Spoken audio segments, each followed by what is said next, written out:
శ్రీ శివాయ గురవే నమః. మన బాలయోగీశ్వర భగవాన్ గారి గురించి చెప్తున్నాను. ఆయన కిందటిసారి పాపం ఆ మాంత్రికురాలు ఎవరో పాలు ఇచ్చి వెళ్ళింది కదా, ఆ విషం పాలు తాగిన తర్వాత గురు మహారాజు గారు ఆయన ఒళ్ళంతా నీలంగా అయిపోయి మంత్ర జపం చేసుకుంటూ పడిపోయినారు. అంతవరకు చెప్పాను కదా. ఇప్పుడు ఏం జరిగిందో ఈ మహత్యం చూడండి, మీరందరూ వినండి. ఏమిటంటే మన ఇక అందరూ ఆ మహారాజును చూసి అందరూ భక్తులందరూ ఏడవటం మొదలు పెట్టారనమాట. ఎందుకంటే ఆయన కొలిచే మహానుభావుడు గురువు గారు, అందరికీ ఆయన అంటే చాలా ఇష్టము, భక్తి. అందుకని ఆ మహారాజు లేకపోయినారే అన్న భావంతో పాపం అందరూ చాలా చాలా దుఃఖిస్తూ ఉంటారన్నమాట.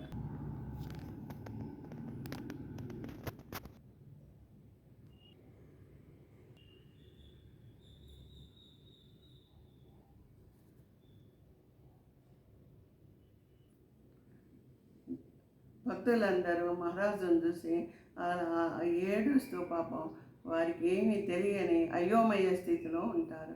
కానీ బాలమహారాజు గారు మటుకు తపస్సు చేస్తూ పడిపోయినారు కనుక ఆయన మనసులో తపశ్శక్తితో ధ్యానం చేసుకుంటూనే అలాగే పడిపోయి ఉన్నారు. అప్పుడు ఆయన అమ్మవారిని వేడుకున్నారు. ఏమని?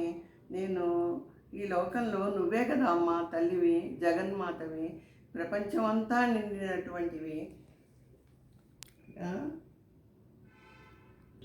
అమ్మ భవానీ, దుర్గామాత, దేశాన్నంతటిని నీ కనుచూపుతో ఏలేటటువంటి నీవు నాకు ఇలా జరిగిందేమిటి అమ్మ?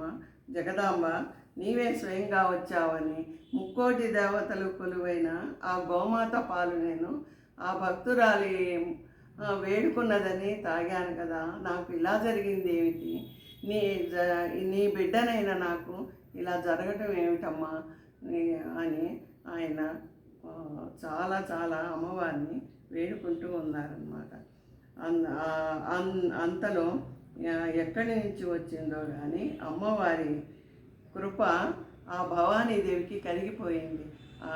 శంకరాచార్య గారిని చూసిన కైలాసంలో ఉన్న ఆ జగన్మాత ఈయన్ని కృపాకటాక్షాలతో చూసింది. అనన్యమైన భక్తితో, అమ్మ భవానీ, భావనాగమ్య, నీవు నా మనసంతా నిండి ఉన్నావు కదా, నీ శరణాగతుని కదా, అన్యదా శరణం నాస్తి త్వమేవ శరణం మమ తస్మాత్ కారుణ్య భావేన రక్ష రక్ష మహేశ్వరి అని ఆయన వేడుకుంటూ అనన్య భక్తితో ఆయన మనకి చూసేవాళ్ళకి కనిపించడలా ఆయన మనసు అమ్మ దగ్గరికి పోయిందనమాట.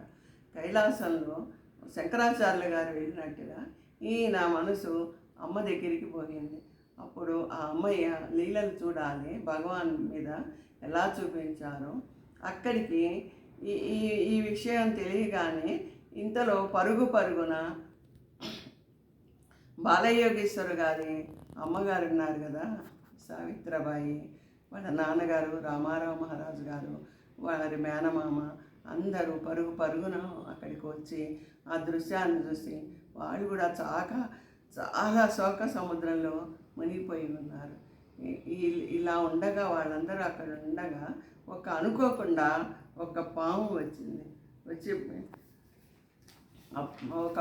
వచ్చి ఎక్కడి నుంచి వచ్చిందో ఏమో తెలియదు కానీ ఆ పాము బాలమహారాజు మెడపైకి ఎక్కి కోపంతో బుసలు కొడుతూ చూడసాగింది. భక్తులందరూ భయంతో అక్కడి నుంచి పరుగున వెళ్ళిపోతారన్నమాట. ఆ దృశ్యం చూసిన సావిత్రాబాయి, రామారావు గారు వాళ్ళందరూ ఎంతో బాధతో మహిమాగఢ్కు చేరుకున్నారు కదా, ఎంతో బాధతో ఉన్నారు. పాము పడిగ విప్పి కోపంతో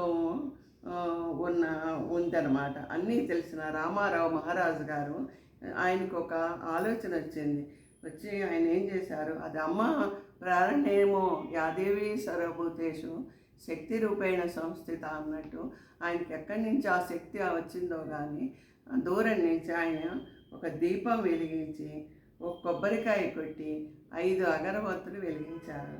వెలిగించగానే బాలమహారాజును బాలమహారాజు అని గట్టిగా ఏడవటం మొదలుపెట్టారు ఆ తల్లిదండ్రులు. కొంతసేపటికి సావిత్రిబాయి స్పృహ తప్పింది కదా, ఆవిడ స్పృహలోంచి లేచింది. మన బాలమహారాజు గారు ఎలా తేరుకున్నారో నేను మళ్ళీ మీకు ఇంకో ఎపిసోడ్లో చెప్తాను భక్తులారా. మీరు ఇదంతా ఆయన మహత్యాన్ని మీరు తెలుసుకోగలరు నేను కోరుకుంటున్నాను. హరహర మహాదేవ. ఓం శాంతి శాంతి. భక్తులందరికీ నా నమస్కారం. విజయభ్రమణ.